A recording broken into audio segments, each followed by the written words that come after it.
back to another episode of the Higher Level Podcast. So joining myself on the show tonight, we have Callum and Tom Mullen.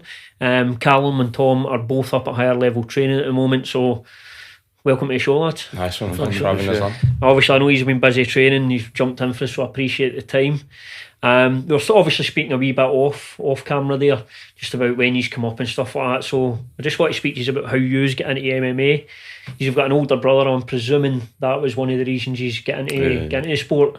Did you start training at the same time, or...? We started like when we were like 5-6 year old, so I was probably like 5 or 6. And we started like the traditional jiu-jitsu. Right. So it was just like positional with gi, stuff like that. Mum used to always take us. It was like once a week on a Saturday. Mm-hmm.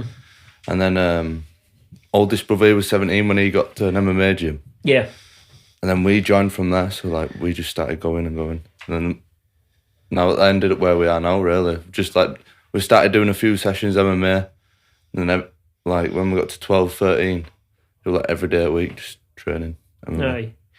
It seems like a good progression for kids, starting off and getting into jiu-jitsu first and then obviously transitioning across. It must help as well having an older brother who you're seeing progressing through, and he can help you out as well. And is it used to are obviously quite close in age, so is that a good thing? I think there's like 6 together? years between us and Kev. But, when he had his first fight, we obviously went to watch him, and then it just took off from there, really. That's when we wanted to do it. What was your memories like of that first fight, going and watching your brother? That's what we wanted. Just like we were like wanting to fight, do all that walkout. I think as a kid, you've got like, you don't overthink out, do you? You just want to do it. It looks good, so I just wanted to do it. Yeah. And in terms of your relationship together, how is it watching each other fight? Is it more nervous watching your brother fight than going into your fight? Yeah. So like a couple of times we've fought on the same shows together, but even like I think I always seem to get put on after Tom, so it's like I've got to like be nervous for Tom, and then I'm like I've got to focus on my own fight. Then obviously I always believe in him, and I know how good he is, so it's good. But like even if he wins, I think shit, the pressure's on me now to get that win. So it's like, is it hard to switch that? Because obviously watching your brother fight, and then you've got the nerves there, then you need to switch straight into it's you up next. It's like one of them, like I feel like jumping in when he's fighting. Do you know what I mean? Even though he's winning, I still feel like I want to jump in. Nah, it's just it's a brotherly hang into it. Yeah.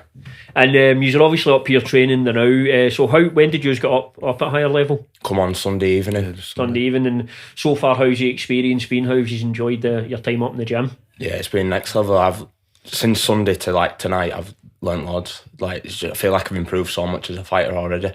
And I think like it'll improve our level more and more. And obviously, like James and the guys here, mainly like James, he's been around the sport years. I've watched him fight as well before. I've heard a lot about him, and then I think as a coach, he's like really good. But the bodies on the mats are really good for us. A lot of lightweights, featherweights, and stuff. There's a few lads that are in the UFC and everything. So top lads as well. Yeah, and obviously, Callum, you've fought Mark as well. Yeah. So coming up here and then getting to train with Mark and stuff like that. Yeah, that's what I mean. Yeah, just like from like fighting him to then training with him, just shows what the sport's about. Like.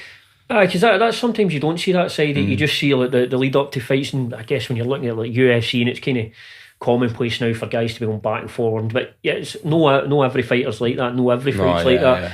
A lot of most guys actually are respectful leading up to a fight and thereafter. That's some of the sides of the sport we don't actually get to see all the time. Both of them are martial artists, aren't they? So they're both like on mats sharing ideas now. You just bounce off each other, don't you? I think that's what everyone should do as well. Like. And it's we see fighters coming into higher level, and it happens all around the country. But there's something to be said about that, going to a new gym. It's a lot of new faces, it's different bodies, guys you're not used to. What's the nerves like when you're walking into a new gym, that first training session? To be fair, it is a bit nervous, to be fair, but they're all welcoming, so it wasn't as bad, to be fair.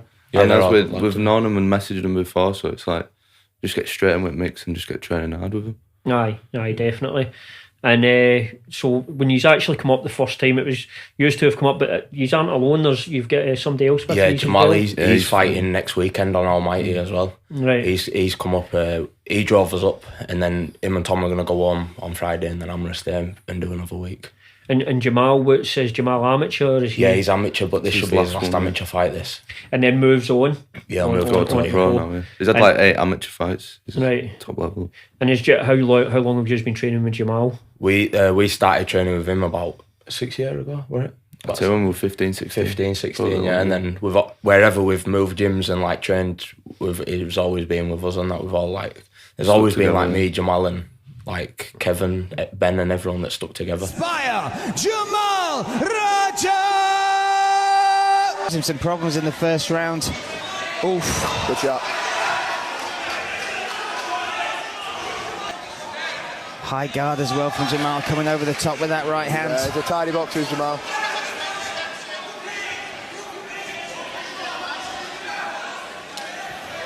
Oh. Ooh. Get out of the way of that one. Rob Bennett did well to duck under Looking that. low, he might walk onto one of those kicks. Yeah, If he throws do more without really forcing the energy, the power.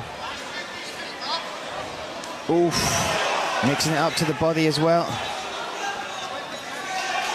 But one thing you got with Rob Bennett, though, is that as an opponent that's always going to be in your face, right? Yeah, it seems a tough. Throwing those strikes. At the minute, Bennett looks a little bit struggling with closing that range to get some of his shots in.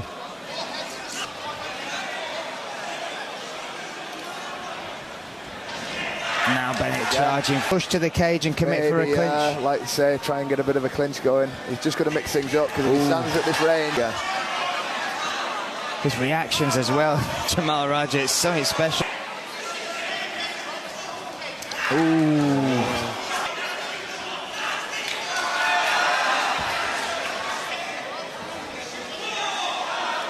Yeah. We've opened a gym in Bradford as well. So I were working, and then I ended up like quitting work, you know, just like to focus on fighting. Started like picking the PTs up where same as Tom has done. Do you know, you can dedicate more time into training then. We ended up opening a gym with two of my mates. One was my strength conditioning coach, and the other one's he's now like my BJJ coach. He's called Ben Bennett. He's a good grappler. Yeah. So we all just go like into there, and we've got like a little base at home now. Do you know, where we can train, because there's no in Bradford. There's no gyms that are doing anything. Because you were saying you are travelling to Aspire as well to train, so it's about an hour and a half, you said? Yeah, it takes us about an hour and a half, like, but like the coaching there, it's good, do you know what I mean? Like Phil and Dean there, the coaches there, and constantly every day we're learning off them as well. It's good. We get like to mix it up, but then it's good to mix it up coming down here as well. Presumably as well, though, you're saying you're opening your own place in Bradford, and I guess a long-term goal then would be for kids round about that area. They're going to ultimately have somewhere to go. Yeah. And we come to a place like this, you're bettering yourself as a fighter, but you must be listening to the coaches here, Aspire, and that's stuff you can take back with you. Yeah. Me and Tom teach a kids class, and like I think we started it 5 months ago, and we've had kids competing against other good gyms, and they're smashing it. The kids are like, just shows the level of them.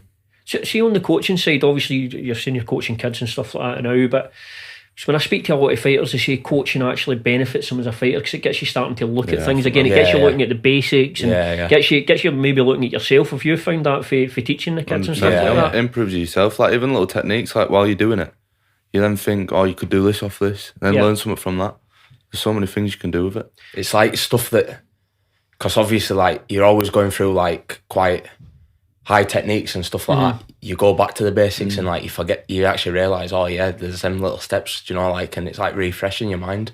Aye. But it's good. I obviously like, my main focus is like my main career, but like wanting to get to the UFC and like achieve my dream and stuff, but it's good to like have something to fall back on, like with the kids, and like long term. It's like James, like how he's been fighting years, and then now he's got a gym with good level fighters. And I guess it's that thing as well. It's you're looking to, obviously James has built a great gym here as well, and other coaches around the country are doing that.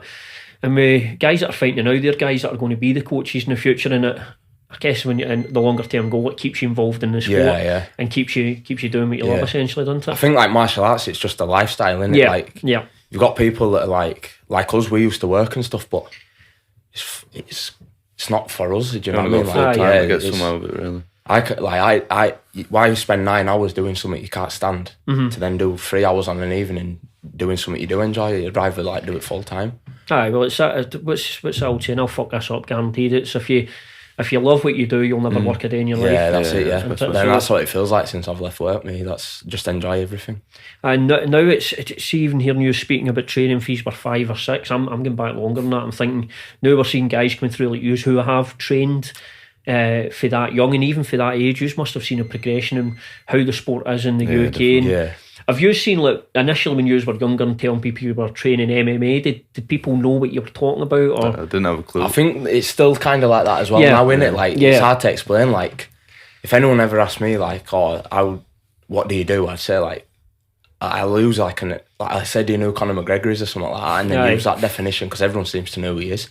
It's kind of hard to explain, innit? And you don't want to be like calling yourself a cage fighter, do you? No, cage like fighter seems to. But then you'll get the other one of that. Do you fight UFC? Every guy gets that, don't they? Yeah. But I mean, the sport is obviously the last couple of years have been fucking push. But that's just the country and the world we're in at the minute.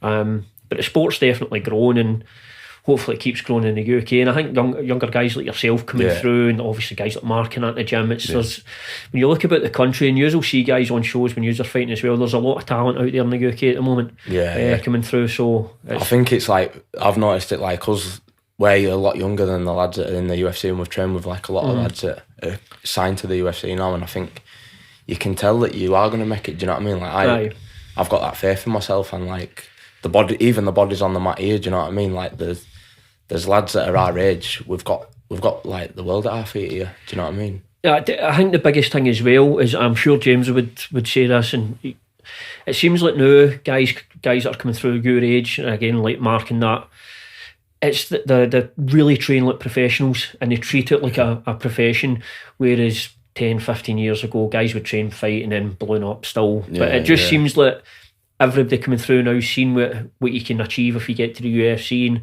it just feels like the sport's more professional. Not for everyone, but for a lot of the guys coming through at the moment. Yeah. Like you've done that, and he's just started with a nutritionist, so he's like each time he's fighting, he's just putting more things in to make him like better. Well, ladies and gentlemen, we continue to stay pro here as Callum Mullen, the Aspire prospect at 3-0 as a pro in the white techie shorts, takes on Alex Bodner, the Gym 01 rep, the blue Hayabusa, also 3-0. Two fairly experienced pros.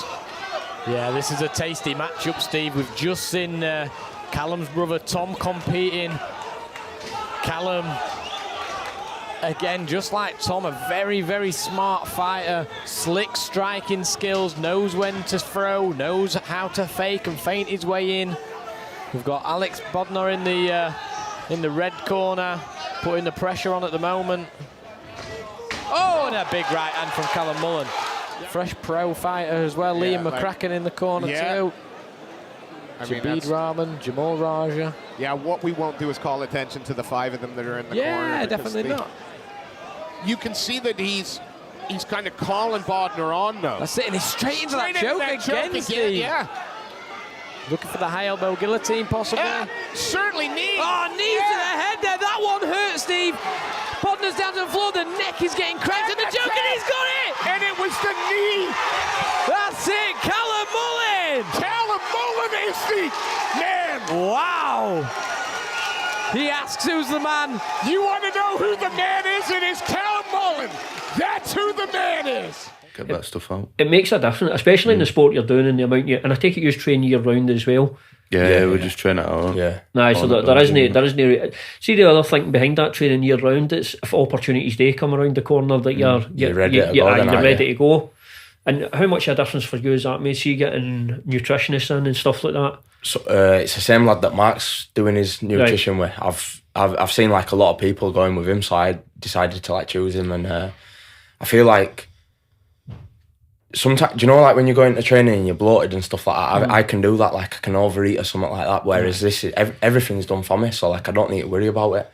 It's like I'm investing into my own training, so people might, like, it's 30 quid a week, but if you look at over it, like a 10-week, which you are going to have over a fight camp, people will be like, oh, it's 300 quid, but it's one less thing that I've got to worry about. Like fighting itself, you need to focus on your own thing, so if there's someone there to focus on what the food that you're taking in and your weight cut and everything, you're laughing really. It's like you just let him do it, don't you? I think the other thing as well, you've got to look at it as it's an investment in yourself, isn't it? That's what it is. You're investing in yourself. Like I feel a lot better since I've started this, and like I know I'm getting the good food and energy for training and the right amount. Aye. So like I'm hoping like this now should be my best workout I've done.